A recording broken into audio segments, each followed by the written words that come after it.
He stared at a cracked phone screen under a zinc roof while his entire neighborhood called him a gambler. They didn't know he was secretly cracking the code to institutional wealth. David grew up in Ashaiman. If you know Ashaiman, you already understand. If you don't, picture a neighborhood where ambition is a luxury and survival is the daily job. Streets that flood when it rains. Zinc rooftops that sing loud in the night. Children who grow up fast because childhood is expensive. His father drove a taxi until the taxi broke down and the money to fix it never came. After that, he did odd jobs. Sometimes he was home, sometimes he wasn't. His mother sold wache by the roadside, rice and beans wrapped in newspaper, served with a smile she had to choose every morning. David was the second of 4 children. He passed his WASP, but university was not a conversation they had money to finish. So he did what young men in Ashaiman do. He found work where work existed. He carried goods at the market. He helped a phone repairman in a container shop near the roundabout. He learned fast. He worked quietly. He sent money home when he had it. He was 22 years old, and every day looked exactly like the day before,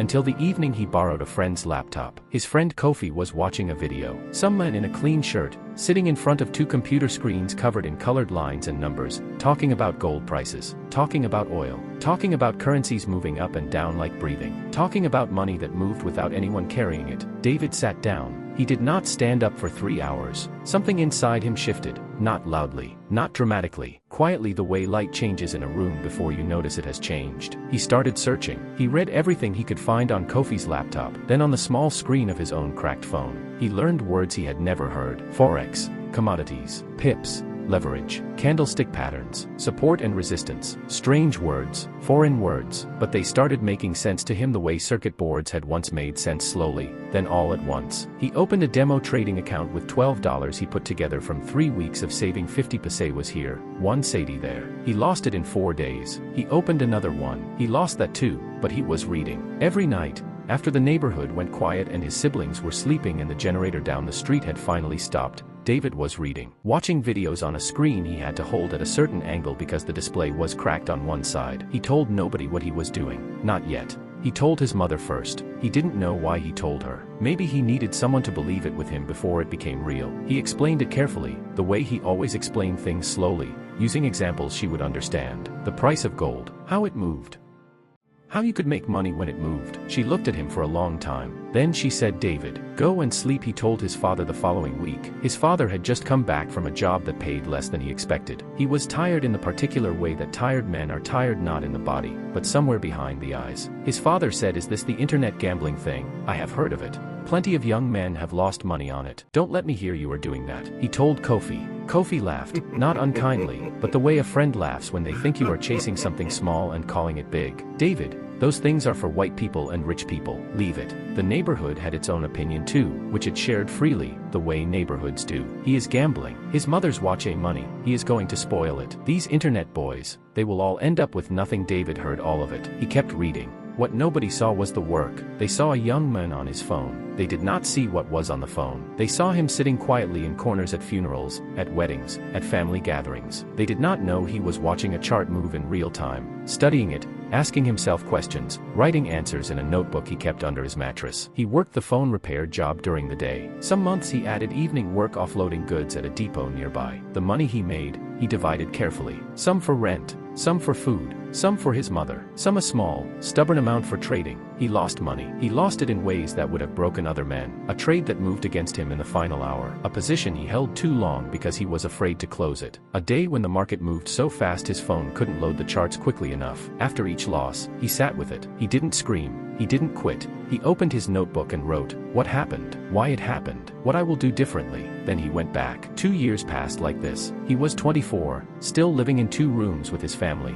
still eating his mother's wache some mornings because that was what there was. But inside him something was being built that had no name yet. A kind of steadiness, a fluency. The way a language begins to feel natural in your mouth after years of speaking it in private. He started making small profits. 50 satis here, 80 satis there. Not enough to change anything, but enough to confirm that what he had believed was not madness. He told no one about the profits, the same way he had learned not to tell anyone about the losses. He met Nana Kwame at an internet cafe in the 3rd year. Nana was older, maybe 35. He had a way of speaking that was quiet but exact, like a man who had decided long ago that every word he used was going to count. He had worked in a bank in Accra for 8 years. Then he had left the bank. People thought he was foolish. He did not seem to care what people thought. Nana was trading too. Not casually, seriously, with a structure, a system, a logic that David had been building piece by piece on his own but had never seen assembled so completely. They started talking. Once a week became twice a week. Nana looked at David's notebook, the worn one with cracked spine and pages soft from handling, and said nothing for a long time. Then he said, "You are smarter than you know." That sentence did something to David, not because he needed someone to say it, but because the person saying it had no reason to flatter him. Nana Kwame was not his family. He did not owe David kindness. Nana introduced him to proper risk management, to position sizing, to the psychology of trading, which Nana said was the part that destroyed most people,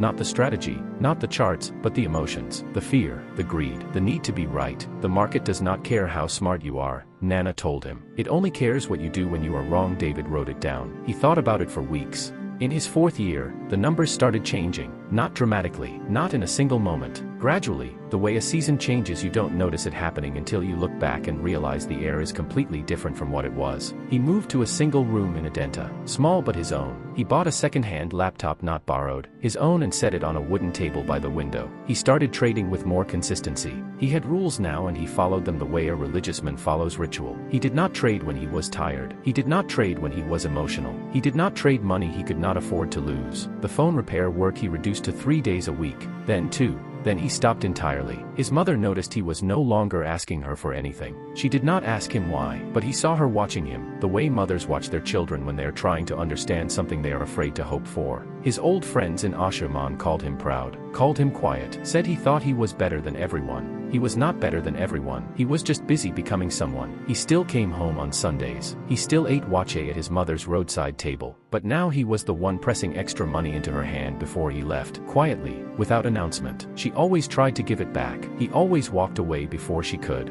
News travels fast in a place like Ashaiman. When David moved to Adenta, they talked. When he stopped coming around every day, they talked. When someone saw his laptop and his charts and his phone always open to numbers and graphs, they talked more. He is doing that scam thing. Somebody will arrest him one day. His poor father. After everything, his uncle called him into a family meeting. Not a formal one, just the kind of gathering that assembles itself around a plastic table under a mango tree when the family has decided someone needs to be corrected. His father was there. 2 aunts. His uncle, who worked in the civil service and owned a car and therefore spoke with authority. "David," his uncle said, "what exactly are you doing, because what I am hearing is not good." David explained, the same way he always explained, carefully, with patience. He showed them his account balance on the phone screen. His uncle looked at it the way people look at things they do not trust, with narrowed eyes, as if the number might disappear or reveal itself as a lie. "Anyone can put any number on a phone," his uncle said. David put the phone back in his pocket. There was nothing more to explain. He drove back to Adenta in the second-hand car he had just bought. It was a small car,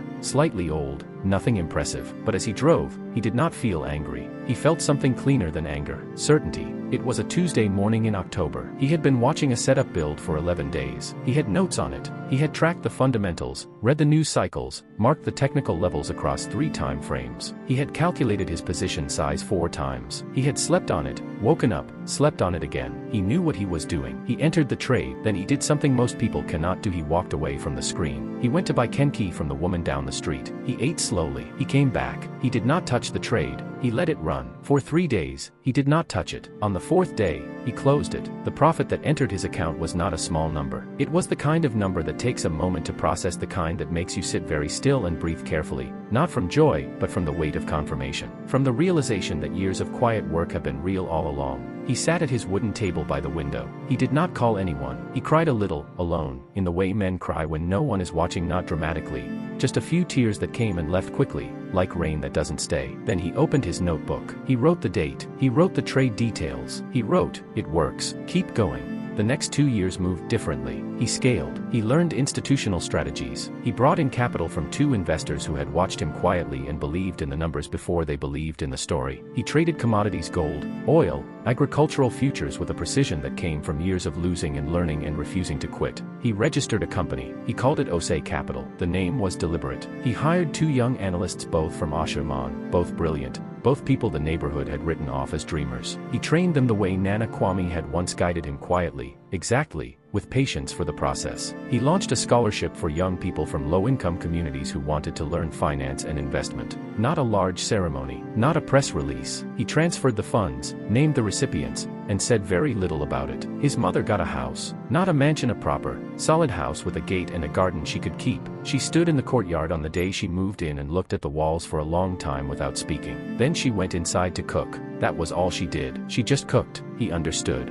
The calls started coming. First it was distant relatives, then old neighbors, then people he had not heard from in years, voices he recognized from the days they told him he was foolish. Some called asking for advice, some called asking for work, some called with investment proposals they had not thought through, some called asking for loans, not using that word exactly, but circling around it. His uncle called, not to apologize. That was not how it worked. He called asking if there were opportunities at Osei Capital for a man with civil service experience. David listened to the full request. Then he said, "Send me your CV, I will look at it." He said it without coldness, without performance, without making the men feel small, even though the men had once made him feel very small under a mango tree. Because David understood something that charts had taught him, that everything moves in cycles. Markets go up, markets come down. People who dismiss you in one season will need you in another. The wise thing is not to celebrate the reversal. The wise thing is to just keep trading. He looked at the CV his uncle sent. He forwarded it to his HR manager with a single note: treat it like any other application. On a Sunday morning, about a year after Osei Capital had its first major feature in a business newspaper, David drove to Ashaiman. Not for any meeting, not for any event. He drove to his mother's old watch spot, the place she no longer worked because she no longer needed to. He parked across the street and sat in the car. The new woman selling there now had the same plastic bowls, the same newspaper for wrapping, the same quiet efficiency of someone who gets up very early and works very hard and asks very little from the world. He sat for a while. He thought about the silence he had grown up inside, the kind that sat in the chest. He thought about the cracked phone screen and the borrowed laptop and the notebook under the mattress and the meeting under the mango tree and the Tuesday morning in October and the tears that came and left quickly. He thought about all the people who had called it a scam. He was not angry at them. He had come to understand that fear sounds like mockery, that people who have never seen something done often defend themselves from the possibility by calling it impossible, that the cruelty in their voices had not been cruelty, it had been their own helplessness wearing a loud costume. He pulled out the old notebook from the compartment beside the seat. He had kept it all this time. The pages were soft now, almost furry at the edges. The writing had faded in some places. He opened it to the first page, to the first loss he had ever recorded, written in the careful handwriting of a 22-year-old who had decided to bet on something no one else could see. He closed it again. He started the car. He drove home. Somewhere in Ashaiman right now, there is a young person sitting with a cracked phone screen, watching a chart move, learning a language nobody around them speaks. Nobody believes them yet. That's usually how it starts.